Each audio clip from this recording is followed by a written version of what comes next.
Saudara-saudari terkasih, selamat pagi.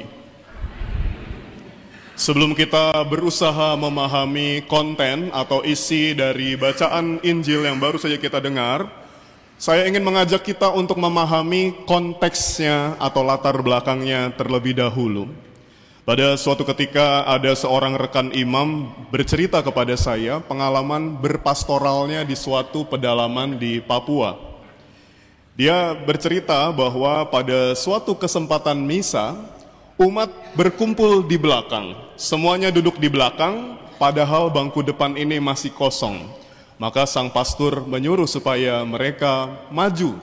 Karena tidak enak kalau mimpin misa atau kita berpidato, mengajar, di depannya kosong. Semuanya berkumpul di belakang. Bapak Ibu juga pasti merasakan demikian. Maka pastor itu menyuruh mereka untuk maju. Pace, Bapak Ibu, saudara-saudara, mohon maju sedikit kak.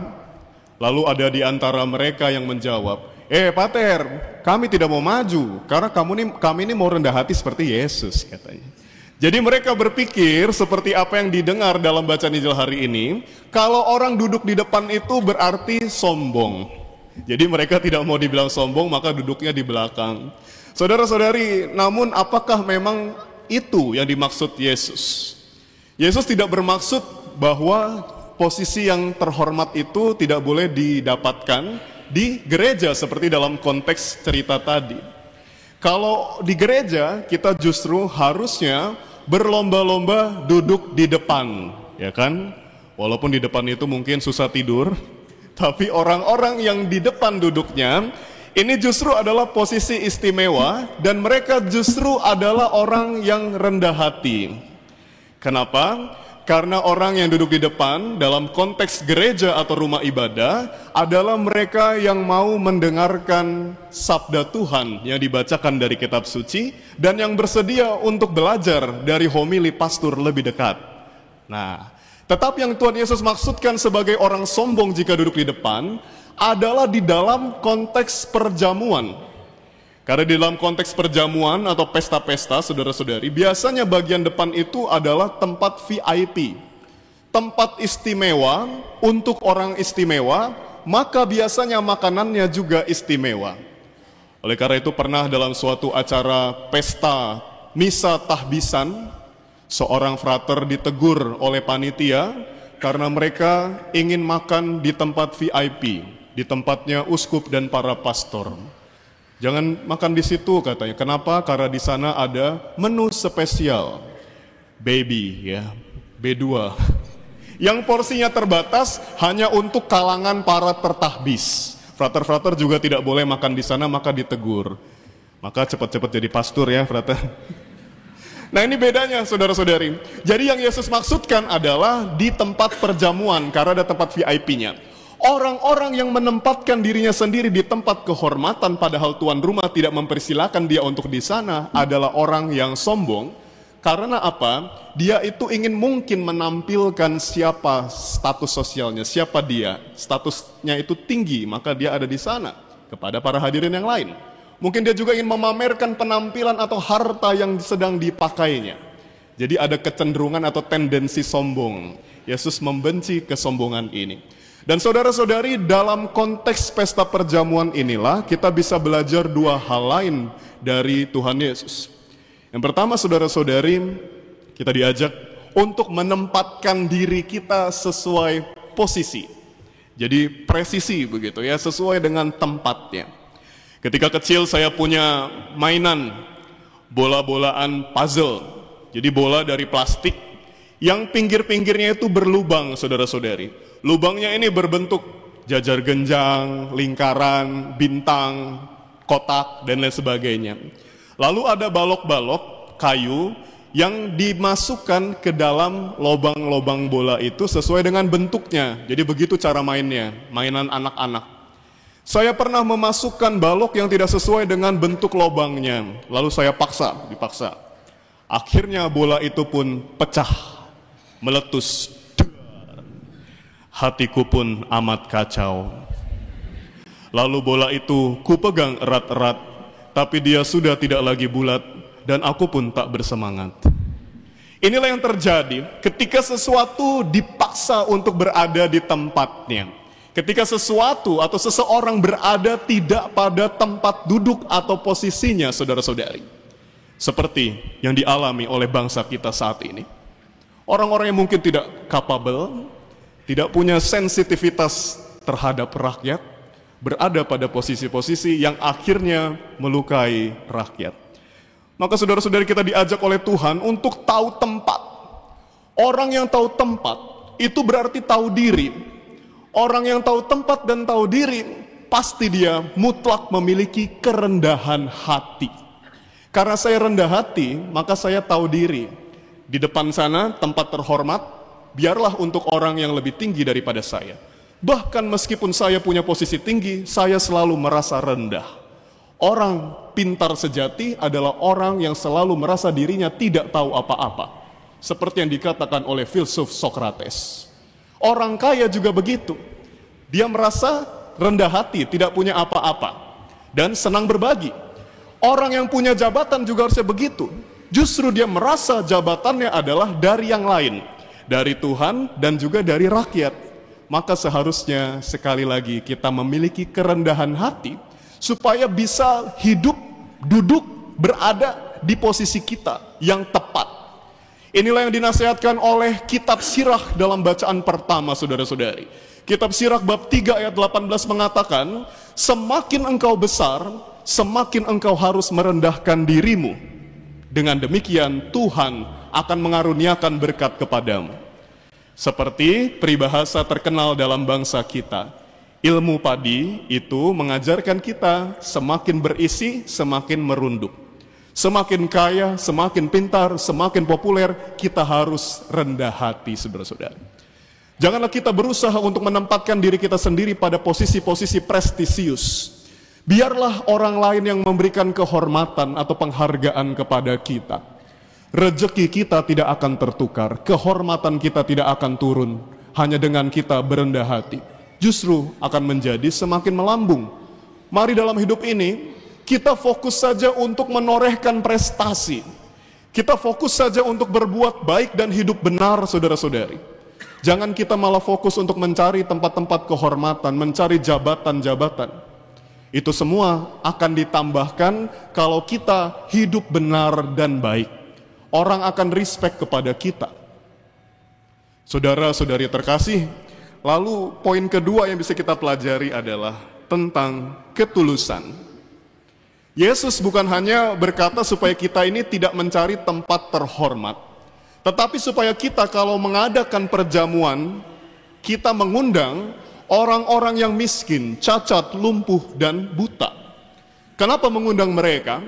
Karena mereka ini adalah golongan manusia yang besar kemungkinan tidak akan pernah mengadakan pesta seumur hidup mereka. Mereka tidak akan pernah bisa mengundang kita balik. Lalu mungkin kita bertanya, kalau begitu apa upahnya, Romo? Apa keuntungannya mengundang orang-orang seperti ini? Sementara kita biasa toh di masyarakat Indonesia, kalau ada hajatan, mungkin kita juga termasuk ya, amplopnya diberi nomor sesuai dengan daftar nama di buku undangan, di buku tamu. Jadi nanti ketahuan, kalau uangnya sekian, berarti kalau nanti orang yang memberikan uang ini ada hajatan, saya juga akan memberikan uang yang kira-kira sekian. Ini balasan kita dalam undangan, ya kan? Oh, angpaunya 100.000, nomornya 3. Kita lihat di buku tamu, nomor 3 adalah Mr. X. Nanti kalau Mr. X juga anaknya kawinan, saya akan memberikan segini jumlahnya. Gitu ya. Atau mungkin lebih rendah lagi. Kita seringkali berkalkulasi dalam berbuat baik.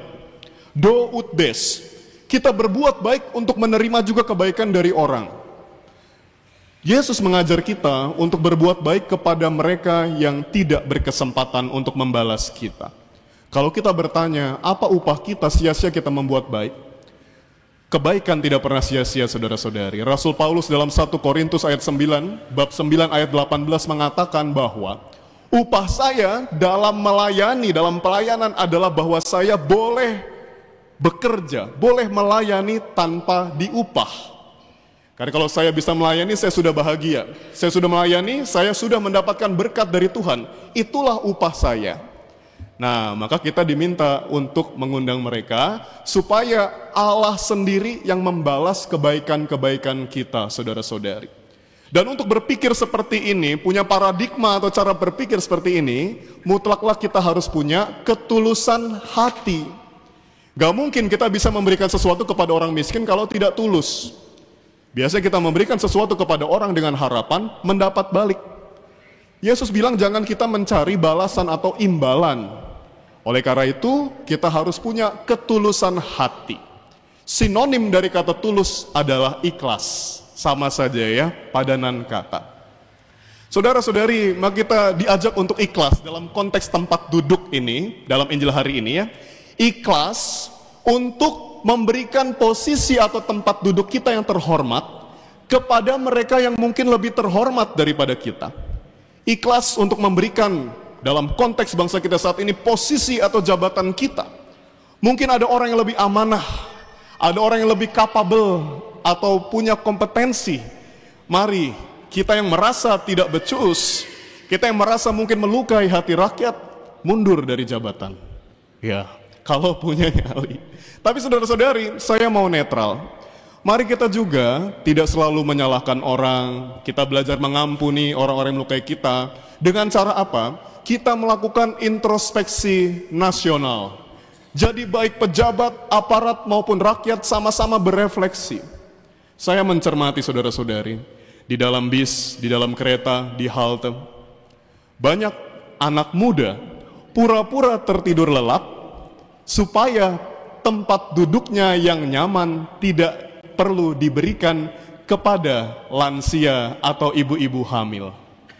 Jadi kita yang sehat seringkali tidak mau memberikan posisi nyaman kita, tempat duduk kita yang sudah enak, sudah pewe, untuk orang lain yang lebih membutuhkan.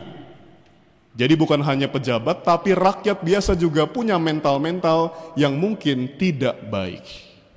Ya. Mereka kita katakan mencuri, tapi kita juga mungkin melakukannya secara kecil-kecilan. Maka sekali lagi mari saudara-saudari, kita diberi modal pada pagi ini melalui bacaan Injil Lukas 14 oleh Yesus. Modal kerendahan hati dan juga ketulusan atau keikhlasan. Semoga ini menjadi suatu amunisi bagi kita orang Katolik untuk menggarami atau menerangi bangsa kita yang akhir-akhir ini memang sedang mengalami banyak kesedihan. Saudara-saudari, kemarin malam ada seorang umat sharing curhat kepada saya. Romo, tempat usaha saya terbakar. Saya tidak salah, tapi tempat usaha kami menjadi korban. Lalu ada juga orang-orang yang berkata, pagi ini ketika saya mau kerja, ternyata tempat kerja saya, kantor saya sudah ludes terbakar api. Kami terancam tidak punya pekerjaan, bagaimana kami bisa menghidupi keluarga kami? Saudara-saudari, pesan Yesus hari ini untuk menjadi ikhlas. Kita belajar untuk ikhlas meskipun rasanya begitu getir, begitu berat menerima kenyataan, begitu miris melihat kenyataan atau keadaan yang terjadi. Mari kita belajar ikhlas dengan banyak-banyak bersyukur bahwa kita, apapun yang terjadi, mungkin rumah kita, tempat usaha kita terbakar, pekerjaan kita nyaris hilang, tetapi kita masih hidup. Kita masih boleh ikut misa, kita masih boleh berkumpul, bersuka cita, memuji Tuhan. Kita syukuri atas rahmat kehidupan yang masih kita miliki, kita bersyukur atas orang-orang baik yang masih ada di sekitar kita. Akhir kata saudara-saudari, keep healthy, stay healthy, and keep in spirit.